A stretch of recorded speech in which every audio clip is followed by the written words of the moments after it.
ध्यान से एक एक बात को बारीकी से सुनिए। मोबाइल पटक दीजिए एक तरफ, बिना मोबाइल देखे हुए पूरा का पूरा ध्यान आपकी कथा में हो। कथा में ऊधो मनन भय 10-20, ये मन एक है और इसको एक बार में आप एक ही जगह आप लगा सकते हैं। और आज की कथा हल्ला बोल है, क्या सुंदर बात कही गई है। इसमें वर्णन किया गया पंचाक्षरम पंचलक्ष आयुष्यम प्रपेद विधि।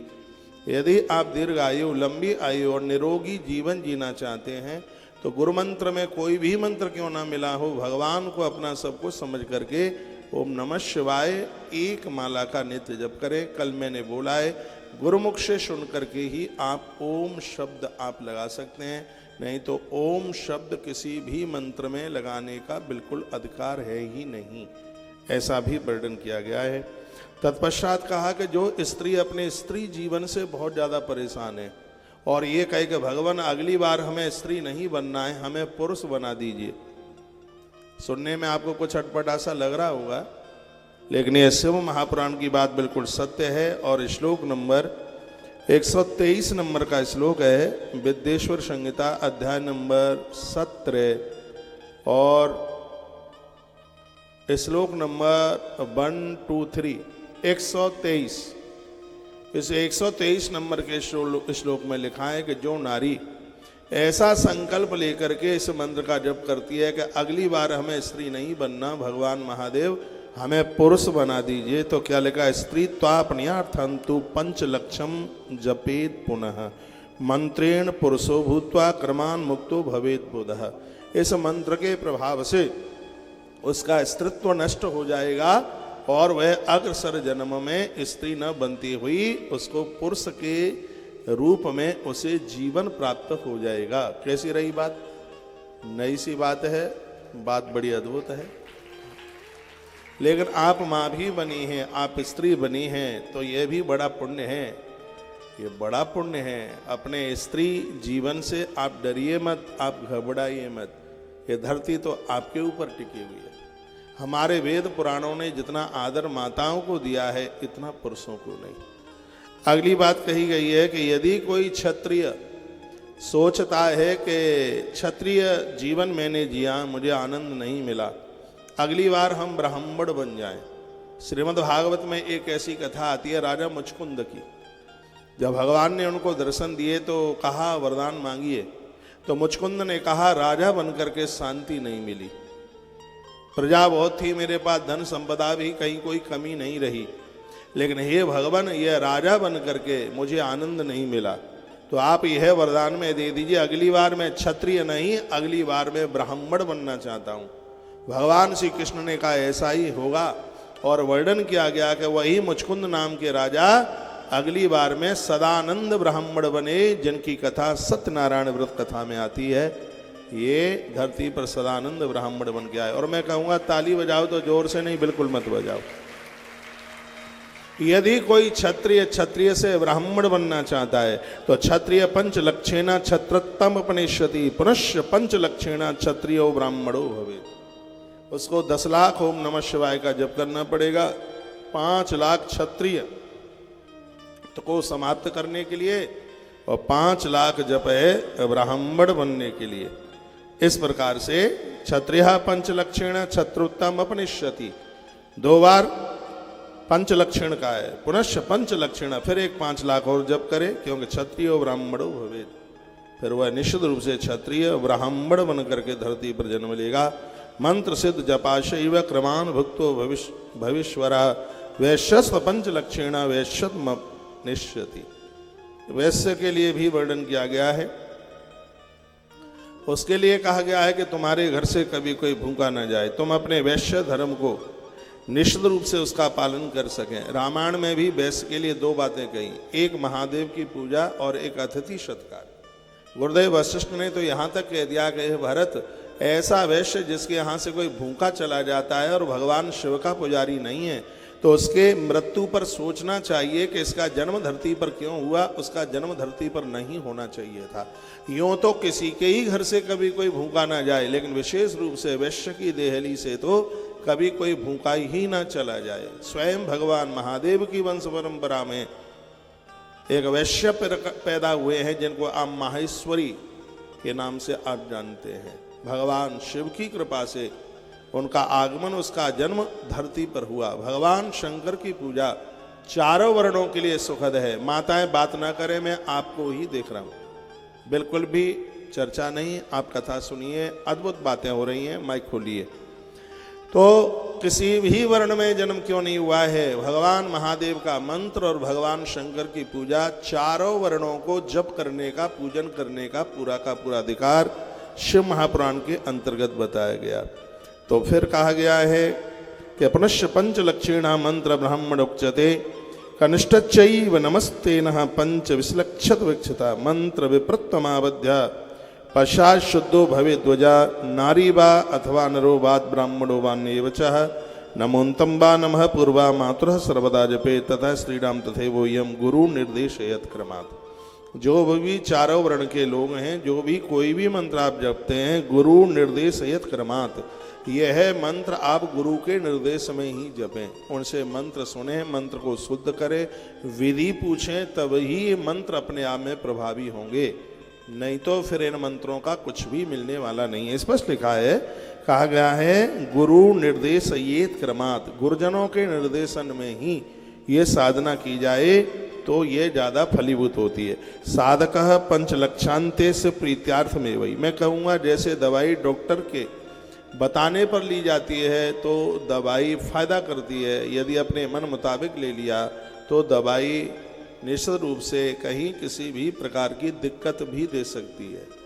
इसलिए ये साधना भी है, साधक के लिए चाहिए कि गुरु सानिध्य में ही और यह अपनी आराधना को चालू करे। महाअभिषेक नैवेद्यम कृत्वा भक्तांश पूज्यते, महारुद्राभिषेक का पूरा फल तभी मिलता है, भगवान की पूजा का पूर्ण फल तभी मिलता है, पूजा के बाद में भगवान को नैवेद्य, भगवान को भोग लगाएं। खाली पानी में डुबाकर रखने से कुछ नहीं होगा, उनका भोग जरूर लगाएं। भगवान शंकर के प्राण प्रतिष्ठित मंदिरों में 5.25 पौआ यानी 1.25 सेर भोग लगाने की विधि का वर्णन किया गया है। पूज्या से भक्त सब प्रीतरो भवेत्, जिनके ऊपर भगवान शंकर प्रसन्न हो गए हैं, पूरी दुनिया उनकी अपनी हो जाती है। शिव स्वरूप मंत्र से धारणा शिव एव ही शिव भक्त शरीरे ही शिवे तत्परमो भवेत्। जो भगवान शंकर को पूजते हैं, उनका महारुद्राभिषेक करते हैं, भगवान शंकर उन भक्तों के हृदय में 24 घंटा वास करते हैं। शंकर की पिंडी है उसे ईश्वर मानो और नीचे की जो जलेरी है उसको शक्ति मानो। शक्ति लिंगम च देवी च मत्ता स्वयं स्वरूपकम, महादेव की कृपा से लोग बलवान और शक्ति की कृपा से लोग बुद्धिवान हो जाते हैं। महादेव की कृपा से, महादेवी की कृपा से धनवान बन जाते हैं। उन्हीं शिवलिंग का पूजन किया जाता है जिसमें नीचे जलेहरी है। इतना बहुत ध्यान रखिएगा, नीचे जो जलेहरी है जहाँ से पानी टपक करके नीचे गिरता है, उन्हीं भगवान शंकर की पूजा को बहुत ज़्यादा शुभ माना गया है। जैसे ही आपको शिवलिंग मिले हैं तो उनकी जलेहरी बनवा लीजिए। और ये सब बातें मैंने आपको बोला है, नर्मदेश्वर भगवान के लिए जलेहरी चांदी की, अपने खर्चों में थोड़ी कमी कर लें, कोई दिक्कत की बात नहीं है। चांदी की जलेहरी के ऊपर, नहीं मानोगे, चांदी की जलेहरी पर भगवान को स्थापित करके और फिर आप उनकी आप पूजा करें। पीतल की भी जलेहरी होती है, पारे की भी होती है, स्फटिक की भी होती है। ये सब चीज़ें मैं आपको निवेदन करने के लिए जा रहा हूँ। शिवलिंगम नाद रूपम बिंदु रूपम तो शक्तिकम, जो शिवलिंग है वो नाद का रूप है और नीचे जो जलेहरी है वो बिंदु का प्रतीक है। और फिर कहा गया पूजिए शिव शक्ति शाह, जो शिव शक्ति यानी शिवलिंग और जलेहरी दोनों की पूजा करते हैं तो शिवो मूल भावना, तो भगवान शंकर की कृपा को वह प्राप्त होते हैं। 16 रूपचार से पूजी अष्टाप्रमाम्नियात, 16 उपचारों से भगवान शंकर की पूजा होती है तो वह पूजा अपने आप में बिल्कुल सफल हो जाती है। शिव ज्ञानेषु लक्ष्येषु ध्यान युक्तो विशिष्यते, जिन लोगों ने 1,00,000 बार भगवान शंकर का जप कर लिया है उनके संपूर्ण जीवन के पाप जल करके समाप्त हो जाते हैं। ध्यान युक्तिस कोटिभ्या, इस धरती पर ऐसे भी महापुरुष हुए हैं जिन्होंने करोड़ों करोड़ों नाम भगवान के जप करके और भगवान शंकर का प्रत्यक्ष रूप से उन्होंने दर्शन किया है। मंत्र विद्या एक बहुत बड़ी विद्या है, मंत्र शक्ति एक बहुत बड़ी शक्ति है। ग्रंथ में लिखा है जैसे अंकुश हाथी को वश में कर लेता है, उसी प्रकार से मंत्र भगवान को अपने वश में कर लेता है। और यदि मनुष्य जीवन धारण करके और हम भगवान का जप स्मरण वंदन पूजन नहीं करते तो हम किसी और का कुछ नहीं बिगाड़ रहे हैं, हम अपने ही जीवन को समाप्त कर रहे हैं। पितृलोकम समासाध्य कर्मान मुक्तो भवेन मृतः। पूर्व में यदि किसी की दूसरे प्रकार से मृत्यु हो गई है और उसका अभी तक उद्धार आत्म कल्याण नहीं हुआ है तो भगवान शंकर की पूजा संपूर्ण पूर्वजों का उद्धार और आत्म कल्याण कर देती है। इतनी बड़ी महिमा भगवान शिव की पूजा की है। इसलिए हर व्यक्ति को चाहिए कि अपने मंदिर में भगवान शिव को अवश्य में पूजे। भगवान शंकर सिर्फ आयु ही नहीं देते, भगवान शंकर हमारी जन्मपत्री के संपूर्ण दोषों को निर्मूल कर देते हैं, समाप्त कर देते हैं। ऐसे भगवान अनादि और अनंत हैं। जब कोई नहीं था तब से इनकी पूजा हो रही है, जब कोई नहीं रहेगा तब तक इनकी पूजा चलती रहेगी। एक बार जयकारा लगाइए, बोली शंकर भगवान की जय हो। ऋषियों ने पूछा बंधनोक्षप रूप ही ब्रूहि सर्वात वित्तमः। आप बंधन मुक्त होने के लिए कोई उपाय? सूत कहते हैं बंधन मोक्षम ततोपायम बक्ष्यम शृणु आदरात। बंधन से मुक्त होने के लिए आपने पूछा है तो कथा हम आपको सुनाई देते हैं। सर्वम वशीकृतम स्मात् तस्मात् शिव इति स्मृता। भगवान शंकर की पूजा से संसार तो तुम्हारे बस में हो ही जाएगा, भगवान भी आपके बस में हो जाएंगे। जो लोग ऐसा कहते हैं कि हमारे बच्चे हमारी बात नहीं मानते, पत्नी बात नहीं मानती, पति बात नहीं मानता, पड़ोसी बात नहीं मानता, मित्र बात नहीं मानता, तो ऐसे भगवान शिव की ये कृपा है। भगवान शंकर की पूजा के द्वारा संपूर्ण धरती को आप अपने वश में कर सकते हो। इतनी बड़ी महिमा ये भगवान शंकर की है। लिंगादव से पूजायाम विधानम ब्रूहि सर्वतः। जब पूछा गया कि विधान पूर्वक भगवान शंकर की पूजा के बारे में बताएं तो हे सूत लिंगादि में से पूजा का विधान आप हमसे कहिए। सूत जी ने कहा हम लिंगादि का क्रम से पूजा का विधान बताते हैं। भैया ओम नमः शिवाय ही जपते पूरा पूजन होना चाहिए। पूजा को तप कहते हैं। जहाँ ग्रंथों में कहा गया तप किसे कहते हैं तो नित्य आप 2-3 घंटा 1 घंटा या आधा घंटा आप लगाते हैं। इसमें वर्णन किया गया है कि यह तप का व्याख्यान है, इसी को ही तप कहा गया है। ये ही तप है। तयो पूजा तपः प्रोक्ता साक्षात मोक्ष प्रदे बहु। और यही तप आपको मोक्ष दे देगा। आपको अभ्यास नहीं है। मेरे निवेदन पर आप कुछ ही दिन करके देख लीजिएगा आपके परिवार की कृति कैसे बदल जाती है। आप जन्म पत्रियां ले करके घूम रहे हैं, ठगे जाते हैं, आपसे दुनिया भर का पैसा ले लिया जाता है और मैं फ्री फंड में सब चीज़ें आपको बताता रहता हूँ, आप सुनते नहीं है। खाली सुनने से कुछ नहीं होगा, उसको करने की भी जरूरत है। गणेश जी के हाथ में ग्रंथ है, माथे पर ग्रंथ क्यों नहीं रखा उन्होंने? सिर पर ग्रंथ क्यों नहीं रखा? पेट पर क्यों नहीं चिपका लिया उन्होंने ग्रंथ? उन्होंने हाथ में ग्रंथ रखा है। 4 हाथ हैं गणेश जी के, एक हाथ में लड्डू है तो एक हाथ में ग्रंथ भी है।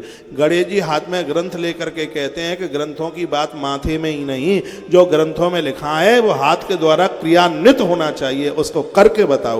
ये भगवान गणेश का कहना है। यहाँ से बातें तो बहुत बताई जाती हैं लेकिन उसको क्रियान्वित किया जाए तब तो है। उसको आप कुछ कीजिए। ग्रंथों ने जो बातें कही हैं वह कीजिए। ओम नमः शिवाय या कोई भी गुरु मंत्र आप जपते हैं, इसमें कहा गया है वो क्या है? वो तप है। तपो पूजा तपः प्रोक्तम साक्षात मोक्ष प्रदे उभे।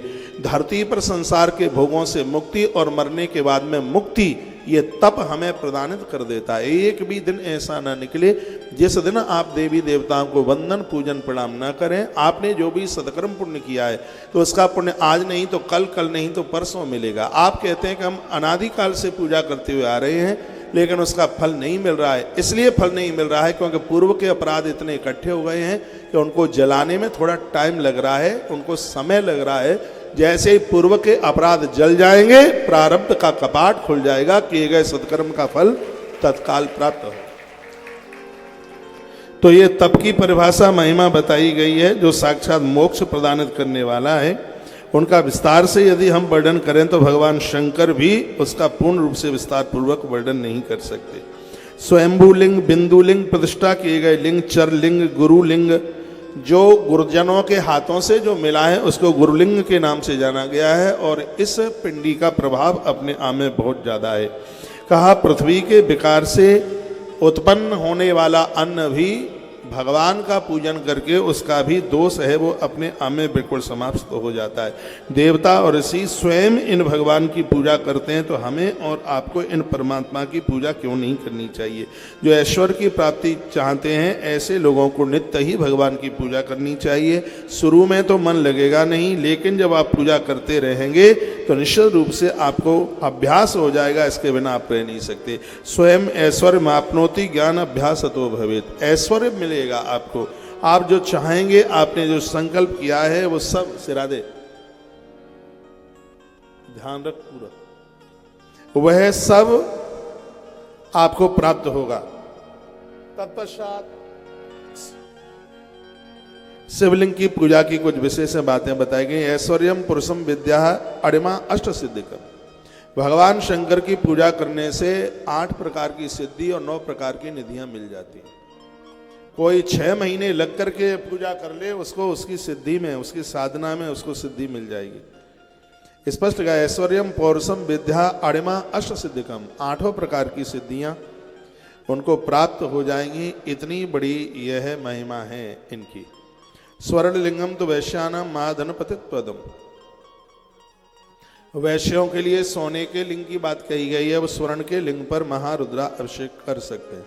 रसलिंगम ब्राह्मणानाम सर्वाभीष्ट प्रदम भवेद। ब्राह्मणों के लिए रसलिंग, इनके ऊपर गन्ने के रस इत्यादि से उनका अभिषेक, उनका महारुद्रा अभिषेक स्वर्णलिंग वैश्यों के लिए महाधनपतित्व प्रदान करता है। शिवलिंग शिलालिंग यानी पत्थर के लिंग कनिष्ठ वर्ण के लिए, स्फटिक का लिंग बाणलिंग सभी कामनाओं को पूर्ण करने वाला है। और मैं निवेदन करना चाहूँगा, ऐसे भगवान नर्मदेश्वर हैं जिनकी पूजा चारों वर्ण के लोग कर सकते हैं। माताओं के लिए विशेष रूप से पार्थिव लिंग की पूजा का भारी महत्व बताया गया है, जिसमें मिट्टी के शिवलिंग बनाए जाते हैं और उनका विसर्जन किया जाता है। माताओं के लिए इससे बड़ी पूजा धरती पर कोई नहीं बताई। आपका ध्यान बिल्कुल इधर नहीं है, और मैं आपको फिर निवेदन कर रहा हूँ, आप सुनिए। माताओं के लिए विशेष रूप से पार्थिव शिवलिंग की बात कही गई है। पार्थिव शिवलिंग की वह पूजा करें। स्फटिक शिवलिंग की पूजा उत्तम भोगों को प्रदानित करती है। बोलिए भक्त वत्सल भगवान की जय हो। श्री हनुमान जी महाराज की जय हो। जय जय श्री राधे जय जय श्री राधे श्याम। पूजा के उपरांत शिवलिंग को किसी डिबिया में भी बंद करके एकांत में आप घर में रख सकते हैं।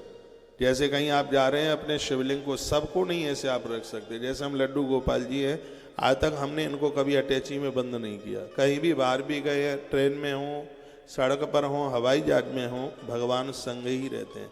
ऐसे भगवान महादेव हैं जिनकी पूजा करके और उन्हें आप तत्काल आप डिब्बी में भी उसको बंद करके आप रख सकते हैं। ऐसा श्री शिव महापुराण के विद्येश्वर संहिता के अध्याय नंबर 18 के श्लोक नंबर 55 में ये बात कही गई है। इनको आप डिब्बी में आप बंद करके रख सकते हैं। शंकर जी कभी सालग्राम और शंकर और शंख ये तीनों कभी खंडित नहीं होते। इनके टुकड़े टुकड़े हो जाएं तो भी ये पूजा के लायक हैं। सालग्राम, शंकर जी और शंख ये तीनों के तीनों ये अखंड हैं, ये कभी खंडित होते ही नहीं हैं।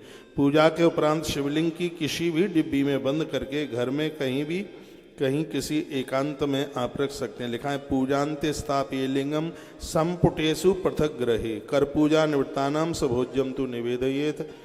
पश्चात सन्यासी आदि जो हाथ से पूजा नहीं करते, देखो इसमें क्या निवेदन किया गया है। अकेले सन्यासियों के लिए ही नहीं, सबके लिए। बोलो भक्त वत्सल भगवान की जय हो। वो अन्न खाने के लायक नहीं, वो भोजन के लायक ही नहीं है, प्रसाद के लायक नहीं है। निवर्त मार्ग में रहने वालों को भी भगवान शंकर के शिवलिंग की पूजा करनी चाहिए। विभूति से शिवार्चन करें। विभूति कहते हैं भस्म। भस्म भगवान शिव के ऊपर जरूर चढ़ाएं, इससे मृत्यु सुधरती है। 56 नंबर के श्लोक में वर्णन किया गया है, कहा गया विभूति अर्चनम कुर्यात विभूतिम च निवेदयेत। भगवान को विभूति जरूर लगाएं। पूजा करने के अनंतर शिवलिंग को सदैव सिर पर धारण करना चाहिए। जो भी किसी भी देवी देवता को आप निलाते हैं, तिलक लगा के, चंदन लगा करके एक बार उन्हें सिर के ऊपर लगा करके फिर उन्हें आप सिंहासन में बिठाइए। ये बात हमने पूर्व में भी बोली है। और उसके तत्पश्चात यदि घर में आप गोबर के उपले जला करके उससे भी आप भस्म बना सकते हैं। कपिला गैया के गोबर से यदि भस्म बनाई जाए तो वो बहुत ज़्यादा विशेष है। वो उपलब्ध ना होवे तो समी की लकड़ियाँ जला करके भगवान के लिए भस्म बना करके तैयार की जाए, और अस्वस्थ बरगद का पेड़ जला करके उसकी लकड़ी जला करके महादेव के लिए भस्म बनाएं। और लिखा गया है पलास की लकड़ी जलाकर उससे आप भस्म बनाएं, और पीपल बरगद दोनों लिए गए। अश्वत्थ यानी पीपल, बट माने बरगद। तत्पश्चात एक कोई अमल ताश की लकड़ी आती है, उसको भी जलाकर आप भगवान के लिए भस्म बना सकते हैं। फिर कहा गया है बेल की लकड़ियां जला करके आप भगवान के लिए आप भस्म बना सकते हैं। शंकर की भस्म के लिए ये इतनी चीज़ें बताई हैं। कहीं मुर्दा शमशान घाट से राख मत ले आना, ठीक है, वो तो वहीं उज्जैन में बना रहने दो, ये आप मत करना। आपके लिए यदि कोई भस्म की बात कही गई है तो काय चीज की भस्म आप बना सकते हैं। वर्णन लिखा अस्वाद विदूषिता नाम च भस्मानाम सुदृश्यते। अस्वस्थ यानी पीपल की लकड़ियां जला करके कपिला गोमयम पूर्वम केवलम गव्यमेव च, कपिला गैया की यानी देसी गैया के कंडे उपले जलाकर भस्म तैयार करें। पलासान बा पलास की लकड़ी जला के, बटा वट अग्नि वदबिल्वकान वट की लकड़ी और वेल वृक्ष की लकड़ी जलाकर आप भगवान शंकर के लिए भस्म तैयार कर सकते हैं। इन वृक्षों की लकड़ियां अपने स्वयं के किसी कार्य में प्रयोग में नहीं ली जाती। स्वयं के लिए ना पीपल जलाया जाता, ना बरगद जलाया जाता, ना बेल पत्र जलाया जाता, ना समी जलाई जाती स्वयं के कामों के लिए, क्योंकि ये लकड़ियां बहुत ज़्यादा पूज्य हैं। इन लकड़ियों को आप देव कार्य में ही इसको प्रयोग में आप ले सकते हैं। भगवान शिव का कोई यज्ञ सुनिए, भगवान शंकर का, नारायण का कोई यज्ञ है, किसी यजन में आप पीपल की लकड़ियां, बरगद की लकड़ियां, समी की लकड़ियां और बेल वृक्ष की लकड़ियां उसके प्रयोग में आप ले सकते हैं। लेकिन आप रिंकू टिंकू पिंटू स्वीटी डबली बबली का विवाह करने को जा रहे हो तो उसमें इन लकड़ियों को कदापि बिल्कुल भी प्रयोग में न लें। बात समझ में आ रही है कि नहीं? एक बार जयकारा लगाइए, बोलो बांके बिहारी लाल की जय हो, श्री हनुमान जी महाराज की जय हो। तो कपिला गोमयम पूर्वम केवलम गव्यमेव चः, कपिला गैया के गोबर से बनाए हुए उपले उसकी बनाई गई राख को बहुत विशेष माना गया है। दूसरे नंबर पर समी की लकड़ी को जलाकर राख बनाई है, उसको विशेष माना गया। तीसरे नंबर पर पीपल की लकड़ी जला करके राख बनाई गई है, उसको विशेष माना गया। चौथे नंबर पर बरगद की लकड़ी जला के तैयार की गई है, उसको विशेष माना गया। और पांचवें नंबर पर बेल वृक्ष की लकड़ी जला करके आपने राख तैयार की गई है, उसको बड़ा विशेष माना गया है। इन्हीं चीज़ों की भस्म आपको भगवान महादेव के ऊपर चढ़ानी चाहिए, ऐसा शिव महापुराण के अंतर्गत लिखा हुआ है। इसको शिवाग्नि भस्म के नाम से इसे जाना गया। इस प्रकार निर्मित भस्म बहुत पवित्र है। भगवान शंकर के ऊपर मंत्र आते हैं तो मंत्रों से चढ़ाइए, और मंत्र नहीं आते हैं तो ओम नमः शिवाय बोल करके और भगवान को ये भस्म आप महामृत्युंजय मंत्र के द्वारा भी यह भस्म आप भगवान के ऊपर आप चढ़ा सकते हैं। बड़ी अद्भुत बातें कही गई हैं। और भी सर्वप्रथम भस्म से ऊर्ध्व पुंड त्रिपुंड धारण करें। पूजा काल में जल युक्त भस्म लगाएं। जिस समय पूजा में बैठ रहे हैं तो भस्म में थोड़ा जल मिलाएं। शुद्धि के लिए जल रहित मात्र भस्म का उद्दोलन। दिन में रात्रि में स्त्री व पुरुष कोई भी हो, पूजा के समय जल युक्त भस्म का त्रिपुंड धारण करें। आनंद की बात यह है कि भस्म स्त्री पुरुष दोनों ही लगा सकते हैं। वैसे आप कहीं जा रहे हैं तो सूखी भस्म भी आप लगा सकते हैं, लेकिन जिस समय आप पूजा में बैठे हैं तो शिव महापुराण का कहना है कि उस समय भस्म में जल मिला करके तब ही उस भस्म को आप धारण करें। जो सजल जल के सहित भस्म से त्रिपुंड धारण कर शिव की पूजा करते हैं, उसे निश्चय ही भगवान महादेव की संपूर्ण पूजा का फल प्राप्त हो जाता है। जो भस्म में जल मिला करके भस्म लगाकर उसके बाद पूजा स्त्री पुरुष कोई भी हो पूजा शुरू करते हैं, उन्हें भगवान महादेव की संपूर्ण पूजा का फल तत्काल प्राप्त हो जाता है। इसमें बिल्कुल भी सोचने वाली बात नहीं है। पूजा काले ही सजलम शुद्ध्यर्थम निजलम भवेत शब्द लिखा है। पवित्र शुद्धि चल करके आती है, वो पक्का भगवान महादेव के भक्त हो जाते हैं। शिव मंत्र से भस्म धारण करने वाला सभी आश्रमियों से श्रेष्ठ माना गया है। आश्रम 4 हैं। कौन कौन सा है? पहला है ब्रह्मचर्य आश्रम, दूसरा है गृहस्थ आश्रम, तीसरा है वानप्रस्थ आश्रम और चौथा है संन्यास आश्रम। वर्णन किया है कि जो जल में भस्म में जल मिला करके और जो माथे पर भस्म धारण करके स्त्री पुरुष जो पूजा करते हैं भगवान महादेव की, तो उनको सभी चारों आश्रमों में विशेष माना गया है, क्योंकि भगवान शंकर उसके हृदय में आके बैठते हैं। शिवव्रती सबको होना चाहिए। शौच अशौच का सूतक का सब देखो, इसमें बड़ी सुंदर बात कही गई है। आप भस्म लगा करके भगवान की पूजा करते हैं और कहीं आपके खानदान में दूर दरार सूतक पातक लग जाता है, तो आपको पूजा छोड़ने की जरूरत नहीं होती, क्योंकि नित्य यज्ञ करने वाला और भस्म माथे पर धारण करने वाला ऐसे व्यक्ति को कभी सूतक पातक का प्रभाव नहीं होता। ऐसा शिव महापुराण के श्लोक नंबर 82 नंबर में ये बात कही गई है। विद्येश्वर संहिता अध्याय नंबर 18 और श्लोक नंबर 82 मैं बोले देता हूँ। स्वहसाद गुरुहस्ताद व शिव भक्त से लक्षणम गुणान रुंदिति प्रोक्ता गुरु शब्द शिव विग्रह। लिखा है, वर्णन किया है, शिव व्रतैक निष्ठस्य ना अशोचम न च सूतकम। जो भगवान शंकर की भस्म धारण करके या फिर स्वहस्ता तो या फिर वो नित्य हवन करता है, और ऐसे व्यक्ति को, स्त्री पुरुष को, सूतक पातक अपने बंधन में नहीं लेता। ललाटे ग्रेसतम भस्म तिलकम धारियेन मृदः। कहा गया है कि स्नान के बाद तुम्हें भस्म चंदन कुछ भी नहीं मिलता है तो मिट्टी का ही तिलक लगा ले, मिट्टी की भस्म लगा ले। एक क्षण के लिए भी अपने माथे को भस्म चंदन तिलक के रहित न छोड़ें। ऐसा शिव महापुराण अंतर्गत ये बात कही गई है। शिष्यों को यह उचित है कि अपने शरीर की शुद्धि बना करके रखें। जिस दिन से गुरुदेव से दीक्षा ले ली जाती है उसी दिन से अपना सब कुछ गुरुजनों के लिए समर्पित हो जाता है। देह भी उनके आज्ञा के अनुसार ही चलती है। उनकी की गई आज्ञा साक्षात ईश्वर की आज्ञा है। जीवन में चारों का संदेश ऐसा है, आंख बंद करके भी यदि उसका पालन करेंगे तो उसमें हमारा कल्याण है। इन चार की अनुमति में किंतु और परंतु जैसा शब्द नहीं होना चाहिए। पहले नंबर पर है माँ, दूसरे नंबर पर है पिता, तीसरे नंबर पर है गुरु और चौथे नंबर पर है भगवान। स्वयं प्रभु नारायण के सामने यही बात रामायण के बालकांड में भगवान शंकर ने बोली। भगवान भोलेनाथ कहते हैं, मात पिता गुरु प्रभु की बानी, बिना ही विचार करिए शुभ जानी। इन चारों के आदेश में आप बिल्कुल भी न सोचें, वो जो कह दें उसको करने को तैयार हो जाए हम, तो हमारा शुभ ही होगा, कभी अकल्याण हो ही नहीं सकता। तो यहाँ इस ग्रंथ में भी बात कही गई, सुशिष्य को उचित होना चाहिए। गुरुजनों से उसने दीक्षा प्राप्त की है तो इसका मतलब है कि वो अब 100% गुरुजनों का बन गया है, अब वह भगवान का बन गया है। और अभी हम पटना में कथा सुना रहे थे, भगवान श्री कृष्ण ने बर्बरी का मस्तिष्क मांग लिया।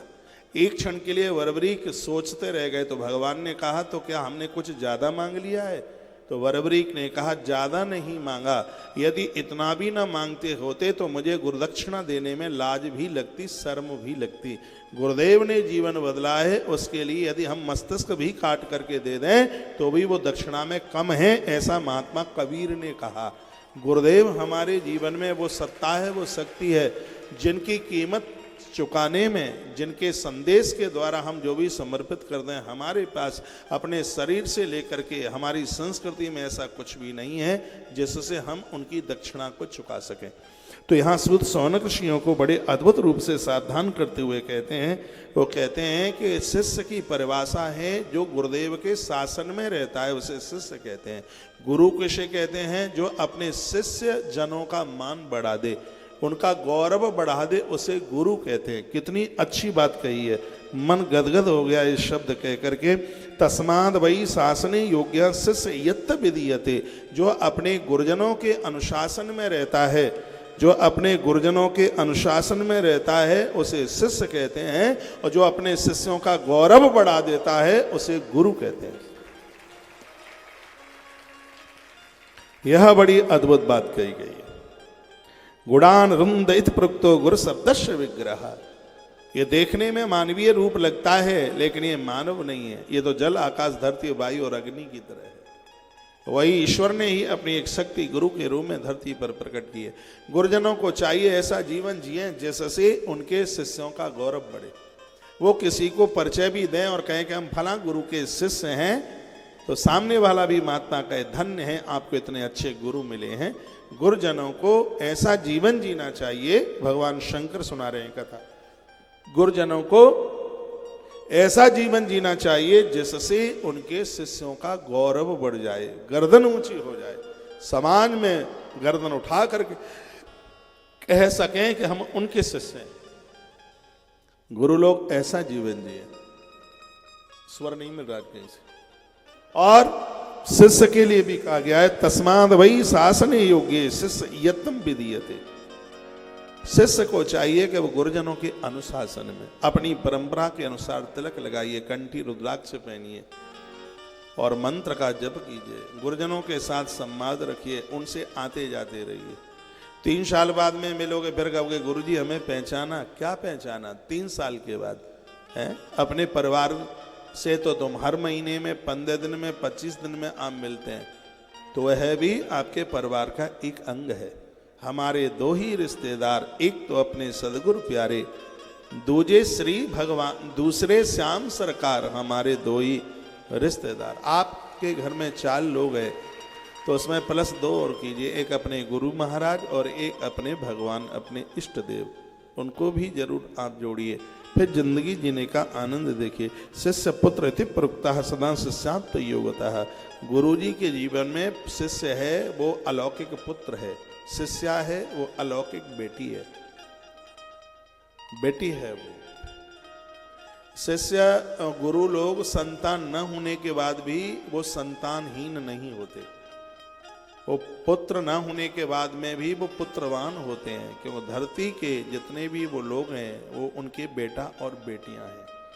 गुरुजन जो सत्कर्म करते हैं उसका पूरा का पूरा फल शिष्यों को ऐसे मिल जाता है जैसे पिताजी की प्रॉपर्टी का हकदार पुत्र हो जाता है। ये बहुत अद्भुत बात है। जिस प्रकार से पिता की संपत्ति का मालिक ऑटोमेटिक बेटा हो ही जाता है, उसी प्रकार से गुरुदेव की जो साधना है, तपस्या है, उसका मालिक उसका शिष्य पुत्र हो जाता है। गुरु न दे तो भी भगवान के न्याय में गुरु की तपस्या शिष्य के खाते में जाती है। इसलिए व्यक्ति को चाहिए कि गुरु बहुत जानबूझ करके स्वीकार करे। वर्तमान समय में गुरुओं की कमी नहीं है, बहुत गुरु हैं, लेकिन गुरु ऐसा हो जिसके पास बैठने से जीवन बदले, जीवन परिवर्तित हो, जीवन में बदलाव आवे। हम 10 साल पहले थे, आज भी वही रहें तो क्या मतलब है?